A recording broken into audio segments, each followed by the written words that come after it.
It's been a long time since we've done some straight up filmed content, but it seems like as good a time as any to discuss a game about an infection taking over the world, causing the world to grind to a complete halt, as you would see in something like The Last of Us 2. I've got the quarantine beard ready, I'm ready to go.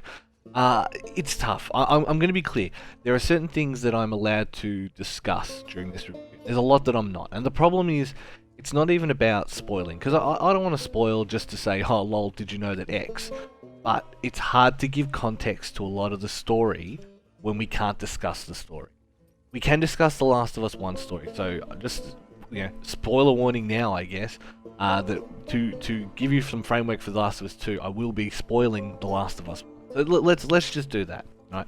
The Last of Us 1, it ends. And it ends with Joel taking young Ellie to the Fireflies, and she gets to the Fireflies, and they realize that to make the vaccine out of her immune blood, they will have to kill her. Joel doesn't take well to that news, and he kills them all, and takes Ellie and escapes. And that is literally the ending of Last of Us 1. It is fantastic. It is genuinely one of the best games of that generation, probably one of the best games we've ever had. So then you go ahead and you make a sequel. So you say, I'm going to make a sequel about probably one of the best games that Sony's ever made. Using this not unique setting, but unique enemy, unique way of telling that story. And we're going to make a sequel, and we're going to make it about the same characters technically. And so there was always flags ticked for me. I was always so worried, because you've built this universe and then you're just going back to the same characters. To answer that specifically, they do fix a lot of that. They don't fix it in the sense that they don't waste that. They use it well in telling the end of the Ellie and Joel arc, and continuing on and showing what the world looks like afterwards, and as well as everything that happens in the story. It does a good enough job of closing that off and showing how that's still important.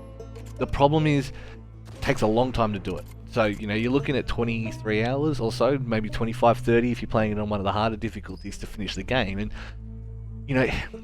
I just don't think it gives the back end of the story enough time to grow. It's all I'll say. We can't discuss anything that goes on at the end, obviously, and I'm not going to spoil the ending. But, it starts off, Ellie takes a group from a thing to Seattle, and everything kind of kicks off. And it's, I don't know. And I want to give you an idea of as someone who loved the first game, had real bad reservations about the second game. Like, I've been terrified of this second game being bad from the get-go.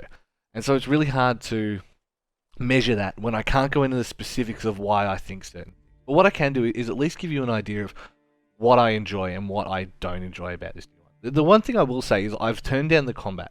So the one thing the game allows you to do is customize your difficulty. So you can have enemies at moderate. You can have your NPC characters as it's either super assassins or better or worse, and you can play with 5 or 6 sliders to change that, and I think that that's really cool. So for me, I had to play it on a timeline, so I've had to get it through for review. So I just turned the difficulty down a little bit. When I say the difficulty, I just mean literally the enemy perception.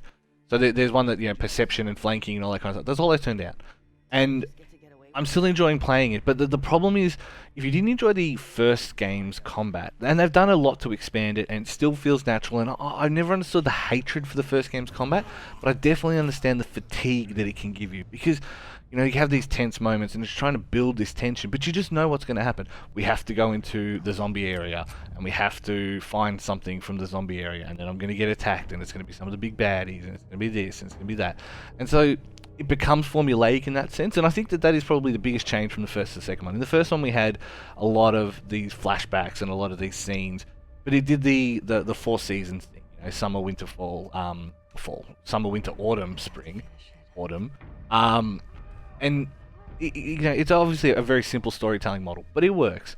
This one feels like a TV show. The more I play it, the more I really feel like it just feels like a TV show, and that is to both its detriment and to its betterment. It breaks up the action enough, takes us back to these scenes of the characters existing either before or during what's happened, and it does a good job of balancing the flashbacks with the current day action. This is set 4 years afterwards. You're in Seattle. You have all of these, things that happen in the current day, and then to give you backstory, they do the flashbacks. And as much as that is a cliched thing in and of itself, it does a good job of telling those stories. And it helps you connect the dots as time goes on. Like I say, if this was a 10-episode Netflix series, it plays in my head like a television series. Again, not to necessarily its betterment or detriment. It's just specifically written that way, and it tells its story as well. The other thing that obviously is going to be a concern is that people are going to be like, oh, if you've ever followed Neil Druckmann's Twitter account, Twitter's a trash fire to begin with, but like if you've ever followed Neil Druckmann's account, it's pretty bad. Like, he just can't help himself. It keeps getting in his own way. But the game covers a lot of these topics that people would consider hot button SJW topics. There's tribalism, and there's religion and religious fanaticism, and government overreach, and all of these things that are topical nowadays, and even down into like interpersonal stuff. And it handles them well. Like it handles them with enough nous that it gets the points across.